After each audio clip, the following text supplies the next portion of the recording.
In Movies and Money, delay is once again a word that is popping up in the film industry. Film critic Erik Childress is standing by. Hello to you, Erik. Hi, Angie.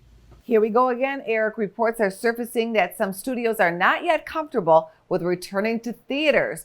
What are some of the changes and rumors that you're hearing?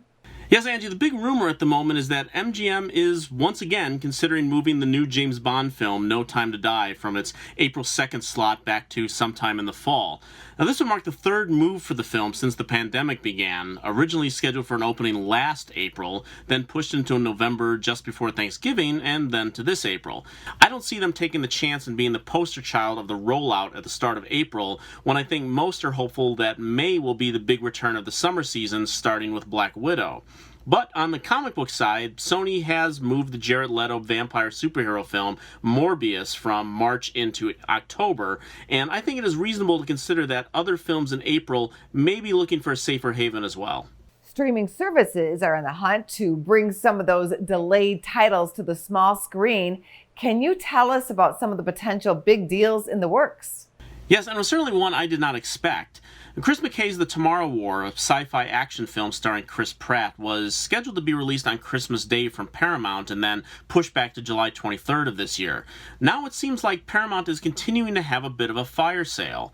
There's been talk since December that two animated films the studio was distributing from Skydance Animation, Spellbound and Luck, may be headed to Apple TV+.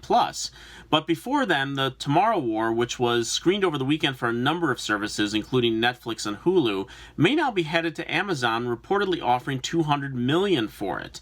It makes one wonder what they are seeing in an original film starring Chris Pratt that Paramount seems willing to depart with. You have a recommendation this weekend for those that have HBO Max. Tell us about this film. I do, Angie. So if you subscribe to HBO Anywhere, you should have access to HBO Max on a multitude of your devices, including now Roku. And I would like to recommend people check out Locked Down, which is premiering on the service this weekend. As much as we want to forget about staying locked down ourselves, here's a comedy filmed during the pandemic and addressing it directly, starring Anne Hathaway and Chiwetel Ejiofor as a couple in London on the verge of breaking up, but forced to stay together due to the state of the world. It sounds like a ridiculously simple premise, but this film from director Doug Liman, who gave us Swingers and Edge of Tomorrow, actually adds the element of a potential diamond heist in the middle of all of it. Both actors are really good here and have been provided real interesting characters rather than just the usual bickering couple. Stephen Knight's screenplay is really clever in the way it works in the heist, as well as providing commentary on the world as we have lived it the past year. The film is really funny, it has some terrific cameos throughout, and the longer it went on, the more I liked it. I think this is the first real gem of 2021, and you can watch it right at home. Erik, always good to have you here. Thank you so much. Thank you, Angie.